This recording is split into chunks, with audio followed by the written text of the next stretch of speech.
কোথায় রে সব? তাড়াতাড়ি চল, মাঠে যাই, দেখি সব কেমন হলো, সবকিছু ঠিকঠাক ভাবে হচ্ছে কিনা খেয়াল রাখতে হবে তো আমাদের।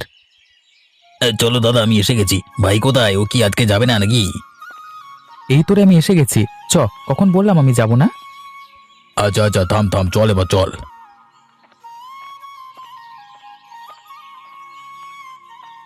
হ্যাঁ রে দাদা, এবারে যে দাম শুনছি, খুব একটা তো লাভ হবে না এই ফসলে।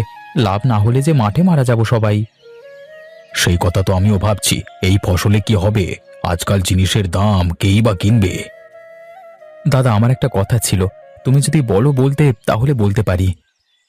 হ্যাঁ বল না, বলতে আবার কিসের আপত্তি? আরে ভাই বল, কি বলছিস? আমি বলছিলাম যে এই মাঠগুলোকে বুঝিয়ে দিয়ে যদি পুকুর করে নেওয়া হয়, তারপর ওতে যদি মাছ চাষ করা হয় তাহলে কেমন হয়? মাছ চাষ করলে কিন্তু লাভটা অনেকটাই হবে। কথাটা খারাপ বলিসনি, কিন্তু এখন আবার পুকুর কাটতে গেলেই তো অনেক ঝামেলা। খুব একটা খাটতে হবে না। আরে তিনজনে মিলে হাতে হাতে করলে তাড়াতাড়ি হয়ে যাবে, কিন্তু মাছ তো ছাড়তে হবে। বলছি আমি সব ব্যবস্থা করে নিচ্ছি, তোমাদেরকে চিন্তা ভাবনা করতে হবে না। তুমি শুধু বলো রাজি আছো কিনা, কারণ এইভাবে দিন চলতে পারে না। একটু লাভ না হলে হয় বলো দাদা? তাহলে তুই ঠিক কর, আমাদের কোনো অসুবিধে নেই। যাতে ভালো হয় সেটাই কর। আমাদের তো আর ভালো মাছ চাষ করলে ততটা সমস্যাও কিছু নেই। ঠিক আছে, তাহলে আজকে বাড়ি যাও। কালকে লোক এনে কাটাই করে ফেলবে। যত তাড়াতাড়ি কাজ হবে ততই ভালো।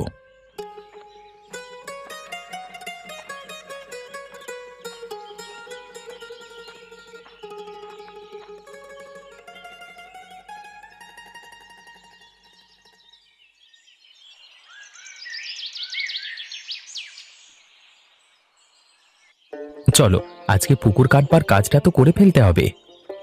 হ্যাঁ রে চল, যত তাড়াতাড়ি কাজ হবে তত তাড়াতাড়ি ভালো কাজ সেরে আবার পুকুরের চাষটাও তো করতে হবে মাছের। হ্যাঁ হ্যাঁ, চলো তাড়াতাড়ি কাজ ছাড়তে হবে। দাদা বলছিলাম 3টে পুকুর কাটবে তো, তাহলে কিন্তু এক একটা পুকুরে এক এক রকমের মাছ চাষ করি, হ্যাঁ?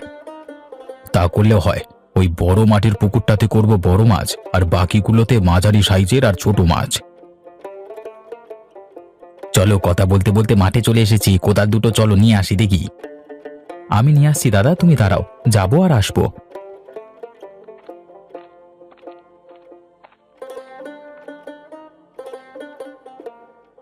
ওই তো সুজন কোদাল নিয়ে এসে গেছে।